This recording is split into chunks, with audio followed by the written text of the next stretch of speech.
அனைவருக்கும் வணக்கம். Online நஸ்தோ Trichy TV, எளிமை யதார்த்தம் கலந்த ஜோதிடம்.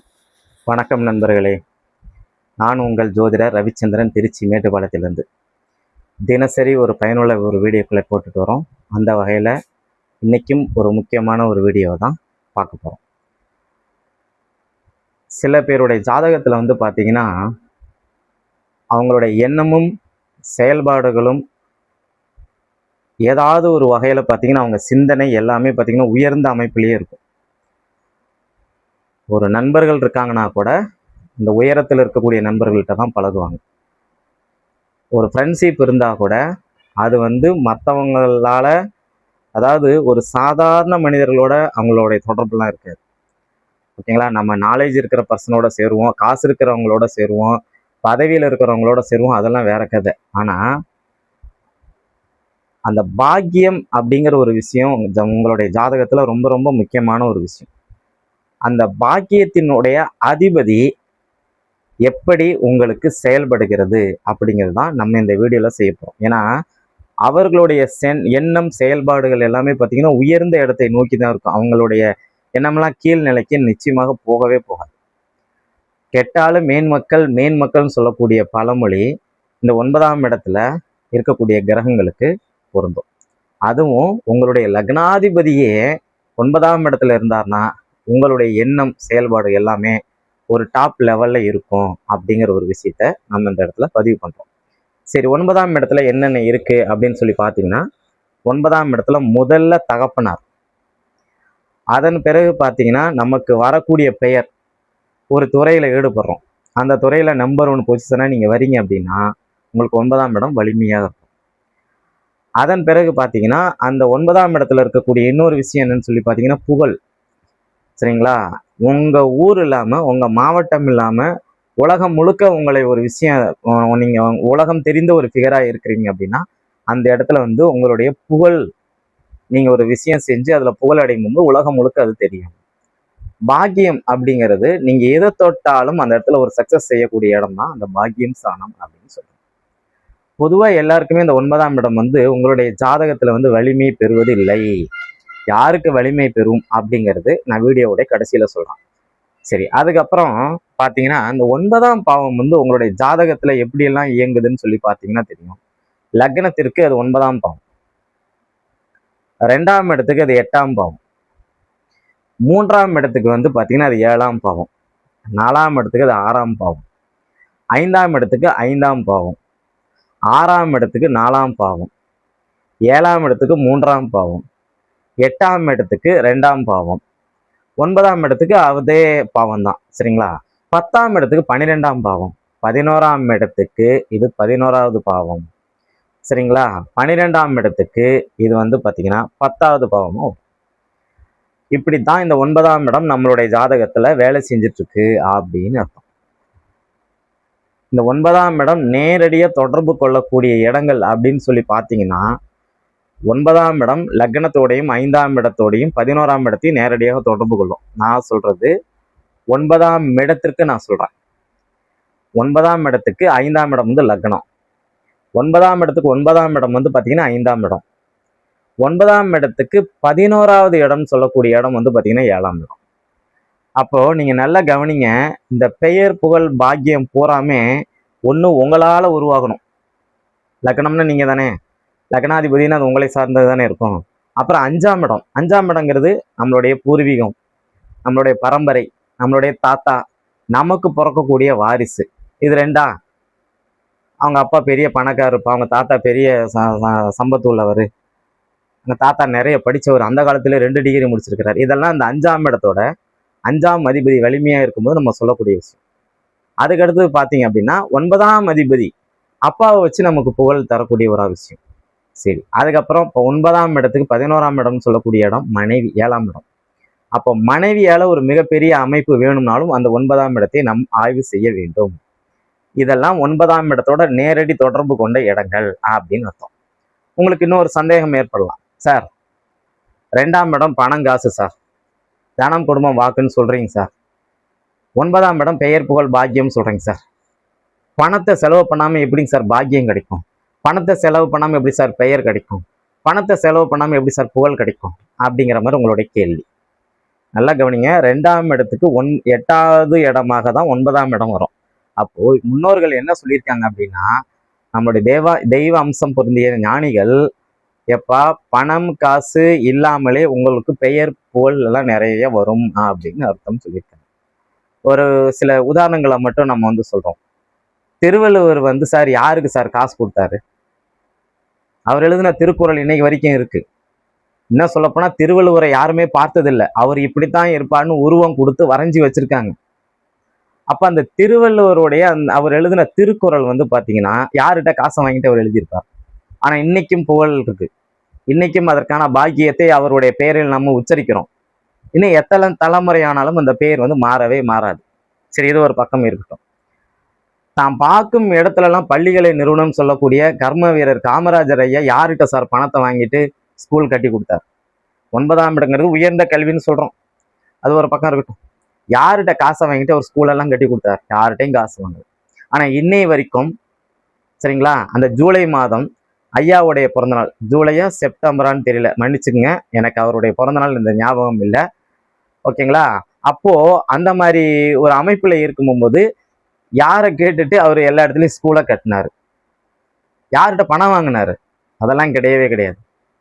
எதிரி கூட அவரை குறை சொல்ல முடியாது. அந்த அளவு ஒரு வாழ்ந்த ஒரு மனிதர் எப்படி நமக்கு இதெல்லாம் செஞ்சிருக்கிறார் அப்படின்னு சொல்லி பார்த்தீங்கன்னா, அவர் பணங்காசுக்காக செய்யலை சார்.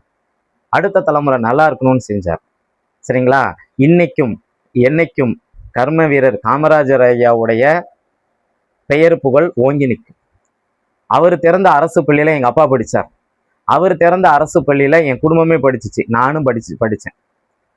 நான் எங்க சார் கர்ம வீரர் காமராஜருக்கு பணம் கொடுத்தேன்? அதெல்லாம் இல்லை. அப்போ இந்த மாதிரி நம்ம உதாரணங்கள் நிறைய அடிக்கிட்டே போகலாம்.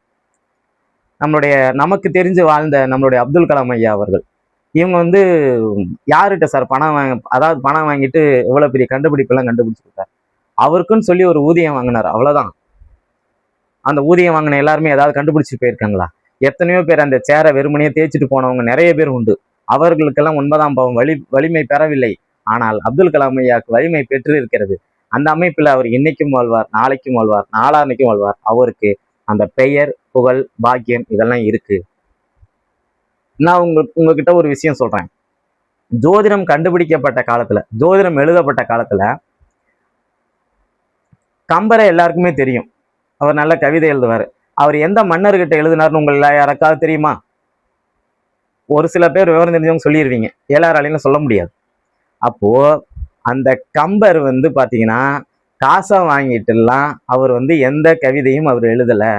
அவர் குடும்பத்துக்கு தேவையான ஒரு பொருள், ஒரு அரிசியாகவோ ஒரு நெல்லாவோ ஒரு சோளமாவோ இப்படி வாங்கிட்டு தான் அவங்க எழுதியிருப்பாங்க. இன்னைக்கும் கம்பர் அவர் வாங்கின காசு எவ்வளவுன்னு தெரியாது சார். அவர் எழுதின நூல் கம்பராமாயணம் இன்னைக்கும் தமிழ்நாட்டுல உலகம் முழுக்க அது இருக்கு. ரஷ்யாவில் திருக்குறளை வந்து பூகம்பம் நிலநடுக்கம் வந்தா கூட அது அழிஞ்சு போகக்கூடாது அப்படிங்கிறதுக்காக அதை சேமிச்சு வச்சிருக்காங்க. அப்படின்னா ரஷ்யாக்காரங்கிட்ட திருவள்ளுவர் வந்து பணத்தை கொடுத்து என்னுடைய நூலை அப்படி வச்சுங்கன்னு சொன்னாங்களா? இல்லை சார். அப்போ இதுல இருந்து உங்களுக்கு நல்ல ஒரு விஷயம் புரிஞ்சுங்க. இன்னைக்கு இருக்கக்கூடிய பெயர் புகழ் பாக்கியத்துக்கு வேணுமா பணத்தை ஒரு வகையில செலவு பண்ணலான்னு வச்சுக்கோங்க. இன்னைக்கு அப்படிதான் இருக்கு. இந்த சிங்கமுத்து ஒரு படத்துல வந்துட்டு கருப்பா சுருட்ட முடி வச்சிருக்கிறவனா தெரியுமா அப்படிம்பாரு, வடிவேலு தெரியாதுமா. அது நான் தாண்டா அப்படின்னு சொல்லிட்டு அவர் சிங்கமுத்து சார் ஒன்று சொல்லுவார். என்னன்னா, எவ்வளவு பணம் செலவு பண்ணாலும் இந்த இவன் தெரியுங்கிறான், அவன் தெரியுங்கிறான், எல்லாரும் தெரியுங்கிறான், இவன் ஒருத்த மட்டும் எனக்கு தெரியலன்னு சொல்றான். இந்த பெயர் புகழ் பாக்கியத்துக்குள்ளார நான் வரல. சரிங்களா? இன்னைக்கு இருக்கிற சூழ்நிலையில பணத்தை செலவு பண்ணாதான் எதா இருந்தாலும் நம்ம பார்க்க முடியும் அப்படிங்கிற ஒரு சூழ்நிலைக்கு உலகமே இயங்கி கொண்டிருக்கிறது. சரிங்களா? ஆனா ஜோதிடம் கண்டுபிடிக்கப்பட்ட காலத்துல பணத்துக்காகவும் பணத்துக்கும் பெயர் புகழ் பாக்கியத்துக்கும் சம்பந்தம் இல்லைன்னு சொல்வதற்காகத்தான் 2ஆம் இடத்துக்கு 8ஆம் இடமா 9ஆம் இடம் வச்சிருக்கிறாங்க அப்படிங்கிற ஒரு விஷயம் இங்க நம்ம சொல்லணும். அதே மாதிரி இன்னைக்கு நம்ம நிறைய கண்டுபிடிப்புகள், ஃபேன் ஓடுது, ஏசி வேலை செய்யுது. சரிங்களா? நம்ம வந்து சொகுசா போறதுக்கு பஸ்ஸு காரு வாகனம் இதெல்லாம் வச்சிருக்கிறோம். இந்த வாகனங்கள் கண்டுபிடிச்சவங்களுடைய பெயர் என்னைக்குமே இருக்கும். அவங்க வந்து அந்த பணத்துக்காக அவங்க எவ்வளவு காசு வாங்கினாலும் நமக்கு தெரியாது. ஆனா அவங்க கண்டுபிடிச்ச அந்த கண்டுபிடிப்பு தான் முக்கியம். அதான் சார் 9ஆம் இடம்.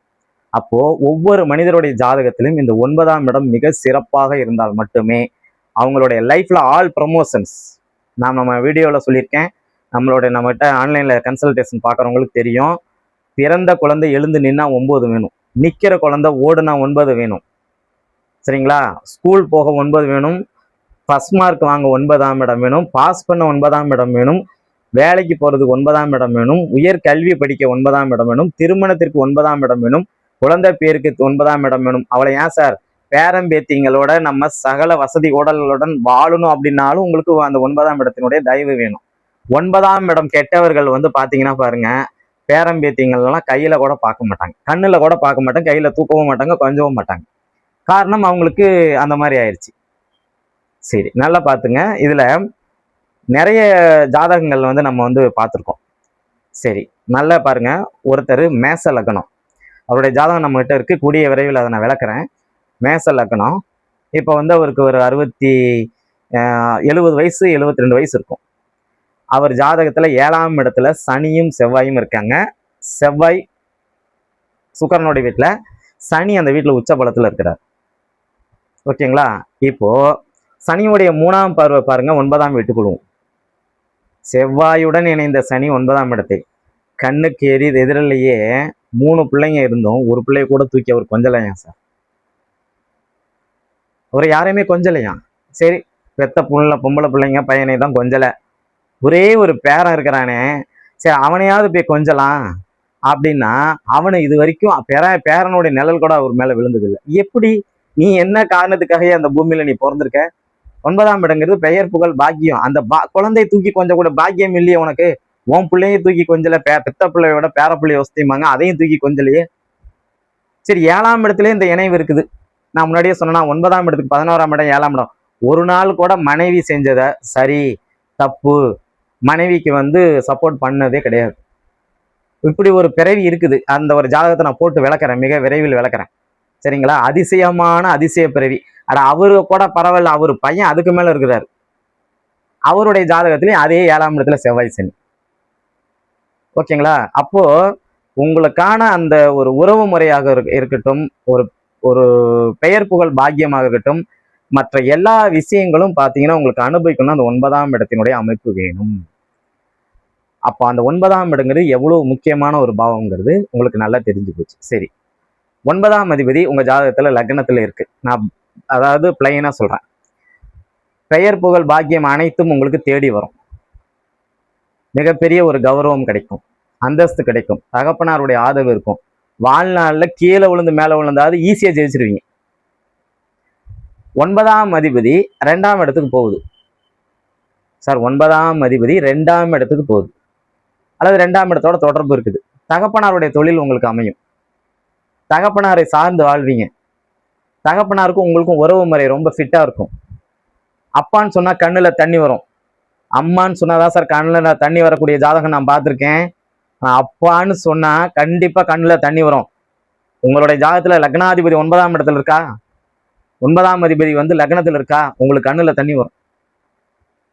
அப்போ 9ஆம் அதிபதி 2ஆம் இடத்துக்கு இருக்கும்போது தகப்பனாரால் மிகப்பெரிய ஆதாயம் உண்டு. பொருளாதாரம், பணம், சொத்து இதெல்லாமே அனுபவிக்கக்கூடிய யோகம் உண்டு. தகப்பனாருடைய தொழில் நமக்கு அமைஞ்சு தீரும். நீங்கள் கண்டிப்பாக சுய முயற்சியில் மிகப்பெரிய பாக்கியத்தை அடைவீர்கள். 9ஆம் அதிபதி 3ஆம் இடத்துக்கு போகுது. பெயர் புகழ் பாக்கியத்தை தரக்கூடிய 9ஆம் இடம் 3ஆம் இடமான தகவல் தொடர்பு தொழில்நுட்பத்துக்கு போகுது. முதல் சொத்தை வித்துட்டீங்க அப்படின்னா தகவல் தொடர்பு தொழில்நுட்பத்துல மிகப்பெரிய ஒரு விஷயம். ஜோதிடம், விஞ்ஞானம், கணக்கு, ஆடிட்டிங், அக்கௌண்ட்ஸ் சார்ந்த துறையில பெயர் புகழ் பாக்கியத்தை பெற்று மிகப்பெரிய அந்தஸ்துக்கு உங்களுடைய வாழ்க்கை ஒரு நாள் முன்னேற்றத்தை நோக்கி போயே தீரும். இதை யாராலையும் மாற்ற முடியாது. 9ஆம் அதிபதி 4ஆம் இடத்துக்கு வருது. 9ஆம் வீடு, மனை, வாகனம், தாயார், கல்வி, சொத்து, வித்தையால் உங்களுக்கு மிகப்பெரிய ஒரு பாக்கியம் உண்டு. 40 வயசுக்கு மேல உங்களுக்கு யோகம் உண்டு. குறைந்தபட்சம் எல்லாரும் 36 வயசும்பாங்க, நான் 40 வயசுல இருந்து யோகம்னு சொல்றேன். 40 வயசுல பாருங்க, வீடு, மனை, வாகனம், தாயார், கல்வி, சொத்து, வித்தை சார்ந்த வகையில உங்களுக்கு மிகப்பெரிய ஒரு நன்மை இருக்கும். 9ஆம் அதிபதி 5ஆம் இடத்துக்கு போகுது. குழந்தைங்களால் மிகப்பெரிய பாக்கியம் உண்டு. உங்க குழந்தைங்க 100% நல்லா படிக்கும் சார், நல்ல பழக்க வழக்கம் இருக்கும், நல்ல பண்பாடோட இருப்பாங்க, நல்ல குணமா இருப்பாங்க. இந்த அமைப்பு வந்து அருமையான ஒரு பகுதிக்கு வேலை செய்யும். உங்களுடைய யோக பகுதிக்கு நிச்சயமாக வேலை செய்யும். 9ஆம் அதிபதி 5ஆம் இடத்தில் இருப்பது மிக மிக பெரிய பாக்கியம். 9ஆம் அதிபதி 6ஆம் இடத்துல, உங்களுடைய வேலை செஞ்சு கடன் நோய் எதிரி வம்பு வழக்கு சார்ந்த பாவமான 6ஆம் இடத்துல இருந்த போது உங்கள் வேலையால உங்களுக்கு மிகப்பெரிய பாக்கியம் இருக்கும். அவன்கிட்ட அந்த வேலை கொடுத்தீங்கன்னா அவனை மாதிரி வேலை செய்ய ஆளே கிடையாது. இப்போ ஒருத்தவங்களை சொன்னாங்கல்ல, இதுனா இவர் தான், இதை மிஞ்ச இவரை யாராலையும் முடியாது அப்படின்னு மிகப்பெரிய ஒரு வேலையை செஞ்சு காட்டி முடிச்சிருக்கிறாரு இல்லைங்க. நம்ம திருச்சியில தானே செஞ்சு முடிச்சிருக்கிறாரு. அந்த வேலையில ஒரு புகழை கொடுக்கணும்னா 9ஆம் அதிபதி 6ஆம் இடத்துல இருக்கணும். அதே மாதிரி 9ஆம் அதிபதி 7ஆம் இடத்துல. உங்களுடைய மனைவியால் உங்களுக்கு பெயர் புகழ் பாக்கியம் உண்டு. மனைவி சம்பாதிப்பாங்க, மனைவி வகையில சொத்து கிடைக்கும். 2வது குழந்தை மிகப்பெரிய அதிர்ஷ்டமான குழந்தையா பிறக்கும். நமக்கு வரக்கூடிய வாடிக்கையாளரிடம் நம்ம ரொம்ப டீசெண்டா மரியாதையா கவனிப்போம். 9ஆம் அதிபதி 8ஆம் இடத்துக்கு போகுது. கஷ்டப்பட்டு வெளியூர் வெளிமாநிலம் வெளிநாடுகள்ல போய் வேலை செஞ்சு பிறந்த ஊர்ல விட்டு வெளியில போய் நிச்சயமாக பணம் பெயர் புகழ் பாக்கியம்லாம் சம்பாரிச்சு ஒரு மிகப்பெரிய அந்தஸ்துக்கு வந்துடுவீங்க. கொஞ்சம் கஷ்டப்படணும். இவங்களுக்கும் பார்த்தீங்கன்னா 40 வயசு 45 வயசுக்கு மேலதான் நல்ல யோக பலன் உண்டு.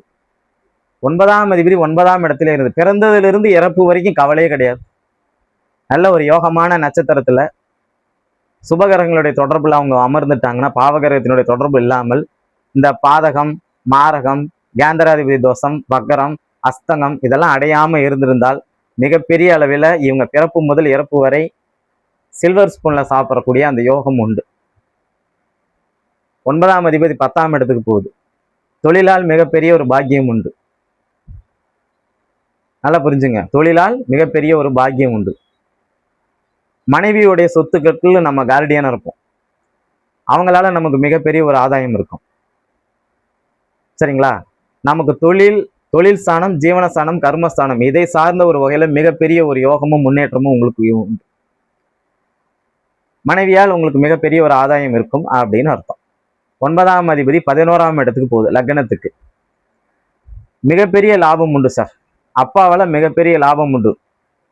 நீங்கள் புதுசா ஒரு பெயர் புகழ் பாக்கியத்தை உருவாக்கி வச்சுக்கீங்க. மக்கள் செல்வாக்கு அதிகம் இருக்கும் சார். 9ஆம் அதிபதி 5ஆம் இடத்துக்கு போனாலும் 9ஆம் அதிபதி 11ஆம் இடத்துக்கு போனாலும் மக்கள் செல்வாக்கு அதிகம் இருக்கும்.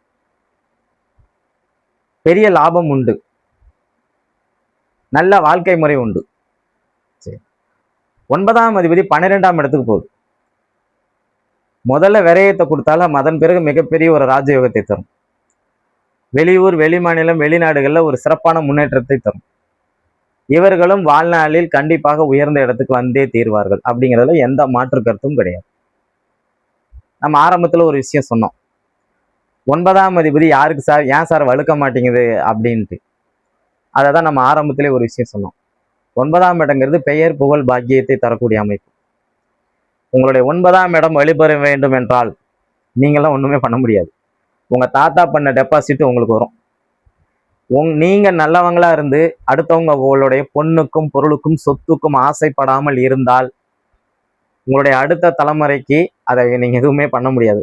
உங்க பேர குழந்தைங்களுடைய ஜாதகத்துல 9ஆம் இடம் மிக சிறப்பான ஒரு யோகத்தை பெற்று வாழ்நாள் முழுக்க கஷ்டமே படாமல் ஒரு மிகப்பெரிய பொருளாதார அந்தஸ்திலையும் ஒரு கௌரவத்திலையும் ஒரு மரியாதையிலையும் ஒரு அந்தஸ்திலையும் எல்லா வகையிலையும் ஒரு உயர்வான ஒரு வாழ்க்கையை உங்களுடைய பேர குழந்தைகள் அனுபவிக்க வேண்டும் என்றால் நீங்கள் இந்த ஜென்மத்தில் உங்கள் மனசாட்சிப்படி வாழுங்கள். மற்றவர்களின் பொருளுக்கு ஆசைப்படாதீர்கள். உயர்ந்த எண்ணங்களை வையுங்கள், உயர்ந்த சிந்தனைகளை வையுங்கள். அந்த மாதிரி இருந்தீங்க அப்படின்னா உங்களுடைய அடுத்த தலைமுறை மிகப்பெரிய ஒரு வாழ்க்கையில ஒரு வெற்றியையும் ஒரு உயர்வையும் அடையுங்கிறது எந்த வகையிலும் சந்தேகம் வேண்டாம் என்று சொல்லி, நம்முடைய ஆன்லைன் அஸ்ட்ரோ திருச்சி டிவியை முதல் முறை பார்க்குறவங்க சப்ஸ்கிரைப் பண்ணிக்கோங்க. பக்கத்தில் இருக்கிற பெல் பட்டனை கிளிக் பண்ணிக்கோங்க. டைப்புன்னு ஒரு பட்டன் இருக்கும், வீடியோவை ஸ்கிப் பண்ணாமல் பாருங்கள். நம்மகிட்ட ஆன்லைனில் ஜாதகம் பார்க்கணும்னா 1010 ரூபா கட்டணத்திலும் 3030 ரூபா கட்டணத்திலும் நம்மகிட்ட 2 பேக்கேஜில் நம்ம ஃபீஸ் வாங்குகிறோம். உங்களுக்கு யாருக்கு இது ரொம்ப ஆப்டாக இருக்கோ அவங்க நம்மளை தொடர்பு கொள்ளுங்க. அப்பாயின்மெண்ட்டுக்கு மட்டும் ஃபோன் பண்ணுங்க, வேறு எந்த விஷயத்துக்காகவும் ஃபோன் பண்ண வேண்டாம். சார் நீங்கள் இதை பண்ணுங்க அதை பண்ணுங்க இப்படி பண்ணுங்க அப்படி பண்ணுங்க அந்த மாதிரிலாம் நீங்கள் சனிக்கிழமை ஒரு நாள் தான் எனக்கு அதுவும் சொல்லணும், என்னுடைய பர்மிஷனோட. நீங்கள் நிறைய பேர் ஃபோன் பண்ணி நம்மளுடைய நேரத்தை வீணடிக்க கூடாது அப்படிங்கிறதுக்காகத்தான் இந்த ஒரு முன்னெச்சரிக்கையாக நான் சொல்கிறேன். மீண்டும் உங்களை இன்னொரு வீடியோவில் சந்திப்போம். நன்றி, வணக்கம். மிக விரைவில் தமிழ்நாட்டை அடுத்து ஆளக்கூடியவர்கள் யார் அப்படிங்கிற ஒரு வீடியோவையும் நம்ம வந்து பார்க்க போகிறோம். அதில் நீங்கள் தொடர்ந்து ஸ்டே டியூன், நம்மளுடைய வீடியோவை தொடர்ச்சியாக பாருங்கள், நம்ம சேனலையும் தொடர்ச்சியாக பாருங்கள். நன்றி, வணக்கம்.